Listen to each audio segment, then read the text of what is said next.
Petit pas vert, des outils en santé environnementale pour les assistantes maternelles. La santé environnementale, qu'est-ce que c'est ? Bienvenue à tous sur ce premier podcast Petit pas vert qui vous est proposé par la Mutualité française Nouvelle-Aquitaine et financé par l'Agence régionale de santé dans le cadre de sa stratégie en direction de la petite enfance.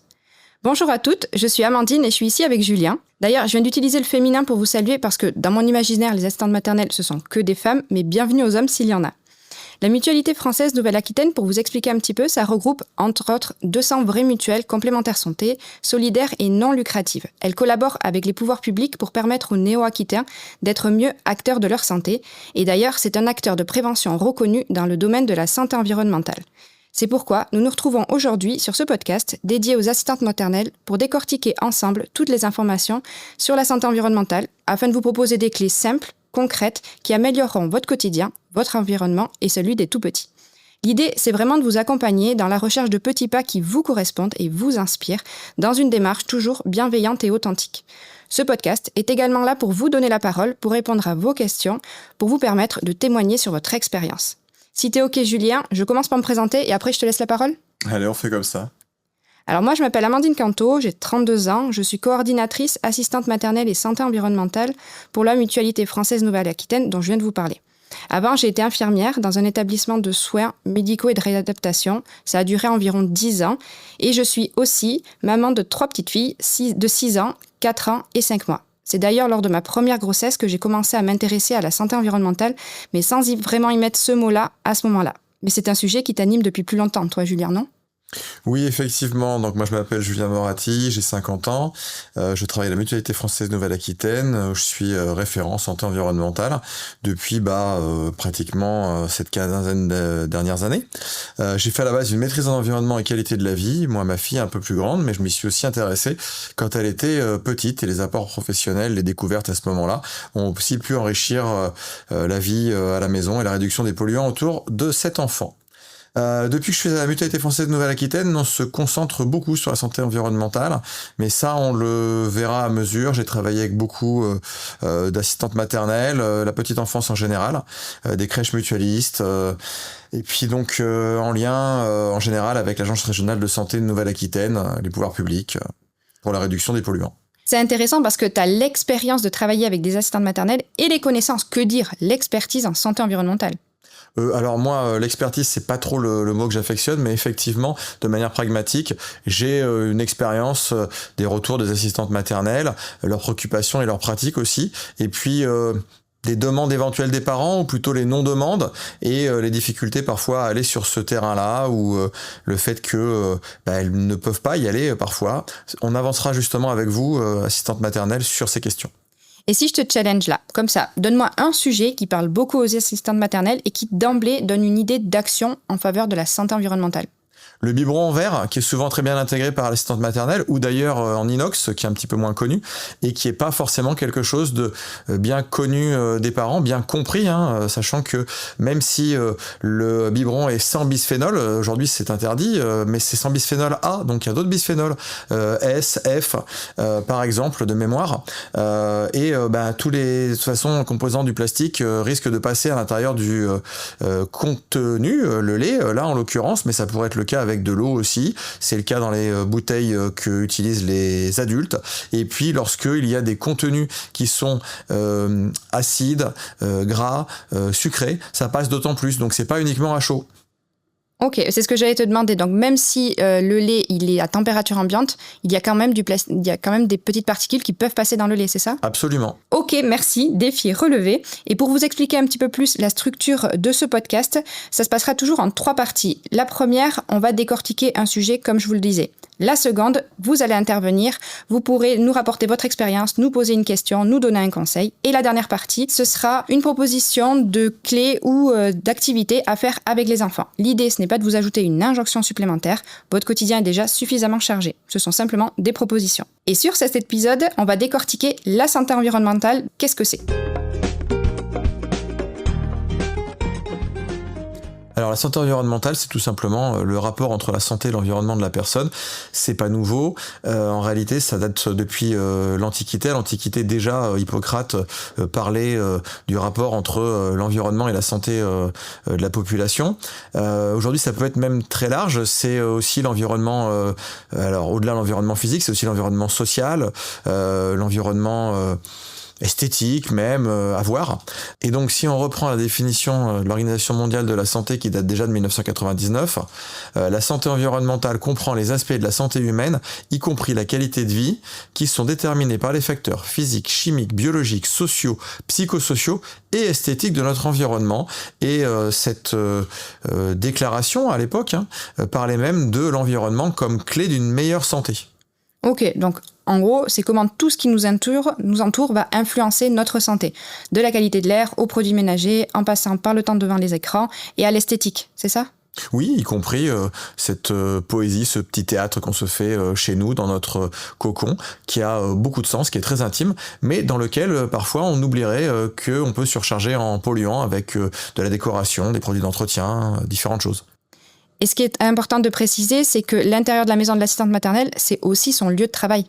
Absolument, et ça c'est une particularité sur laquelle on est là pour continuer à vous accompagner. Et alors qu'on vive dans une grande ville ou au fin fond de la campagne, je suis dans cette dernière catégorie, est-ce qu'on est vraiment tous concernés ? Je me dis que l'air frais de la campagne, c'est un vrai atout.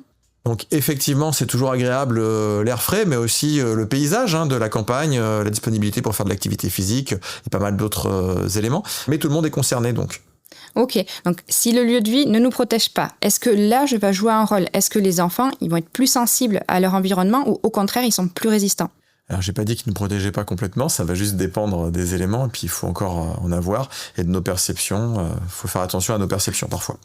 Mais effectivement, l'enfant avant l'âge de 16 ans, il est encore en développement. Donc le très jeune enfant, il est particulièrement vulnérable, d'où l'enjeu pour l'Agence régionale de santé, pour la santé des générations futures et le rôle de l'assistante maternelle. En plus, ce jeune enfant qui est en développement au niveau pulmonaire, au niveau cutané, pour tout en fait, il est aussi à l'exploration de son environnement, donc il respire très très fort, ça c'est on va dire fonctionnel, physiologique, mais aussi il porte à la bouche, il renifle tout ce qu'il va explorer, il lèche, donc il est en plus surexposé, d'où le risque pour cet enfant. Pendant la période fœtale, il est aussi vulnérable, d'où ce rapport d'experts présidé par le neuropsychiatre Boris Cyrulnik, un rapport remis en septembre 2020 qui établit les 1000 premiers jours de l'enfant comme une période à enjeu particulier, 1000 premiers jours, on va dire, à partir du moment de la conception jusqu'aux 2 à 3 ans de l'enfant.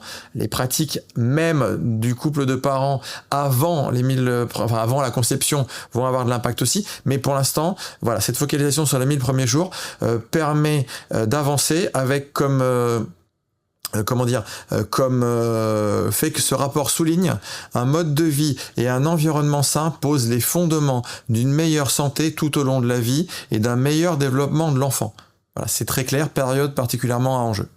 Ok, donc le rapport il sera dans la description de ce podcast. Quelles sont alors les conséquences potentiellement négatives pour eux, si tu devais en donner quelques-unes ?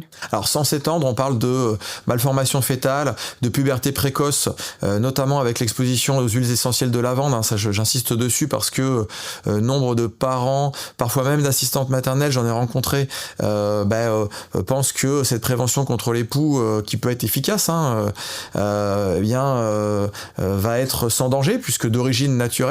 En réalité, il s'agit de perturbateurs endocriniens très forts qui sont avec des expositions régulières responsables de puberté précoce chez la petite fille, de poussée mammaire, c'est-à-dire développement de petits seins chez le jeune enfant, ça peut être assez catastrophique. D'ailleurs, les huiles essentielles, il est fort déconseillé de les utiliser au quotidien, pas chez le jeune enfant avant l'âge de 6 ans. L'Agence régionale de santé est très très très claire là-dessus. Et puis même pour les adultes, c'est en soins, c'est pas en prévention, c'est de la puissance d'un médicament. Et puis les experts parlent aussi, c'est documenté en épidémiologie, de malformations formation urogénitale avec des noms qui peuvent nous paraître barbares, mais par des gestes simples, on va pouvoir améliorer les choses dans notre quotidien. Ça peut paraître un petit peu basique, mais déjà l'aération de la maison le matin, mais aussi le soir, va pour toute la population améliorer beaucoup de choses. L'assistante maternelle aère en général beaucoup plus que la moyenne. Bon, tout ça, ça peut un petit peu faire peur, donc on va être plus positif. Quels sont les bienfaits ? Les bienfaits, c'est déjà plus de bien-être au quotidien, parce que si on favorise le fait d'aller aussi au dehors, ça va avoir des effets de santé en général, avec d'autres questions qui nous passionne nous aussi, en prévention, Mutualité française, mais tous les acteurs en promotion de la santé, pratique d'activité physique, bien-être en général, développement par l'exposition à la nature, le dehors, etc. Des choses qui correspondent à notre sens, qui n'a pas tellement évolué depuis la préhistoire dans nos besoins.